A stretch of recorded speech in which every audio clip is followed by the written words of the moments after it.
AIPMT का एक और इंपॉर्टेंट क्वेश्चन है बेटा, ये 1991 एंड 2005 में आया हुआ है। देख वेक्टर का बहुत ही सिंपल क्वेश्चन है।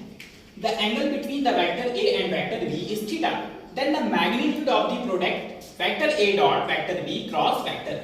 बेटा तेरे को इसका मैग्नीट्यूड बताना है। अब देख बेटा एक काम कर, तेरे को क्या बताना है, vector a dot vector b cross vector a की वैल्यू तेरे को फाइंड आउट करनी है। अब तेरे को मैंने बताया था दो वेक्टर का, पहले एक काम कर, तू vector b cross vector a का रिजल्ट निकाल सकता है ना, बहुत आसानी से निकाल सकता है। अच्छा उसका कुछ ना कुछ रिजल्ट आएगा। अच्छा दो वेक्टर की क्रॉस प्रोडक्ट का रिजल्ट इन दोनों वेक्टर के परपेंडिकुलर होता है। तेरे को बताया वेक्टर की थ्योरी के अंदर दो वेक्टर का क्रॉस प्रोडक्ट इन दोनों वेक्टर की क्या होगा बेटा, परपेंडिकुलर। अच्छा इन दोनों का कुछ ना कुछ रिजल्ट आएगा। अच्छा तो बेटा तू उसको कुछ एज्यूम कर सकता है क्या, मान लेते हैं vector b cross vector a कितना आया, मान लेते हैं बेटा वेक्टर सी आया। कोई टेंशन है तेरे को नहीं।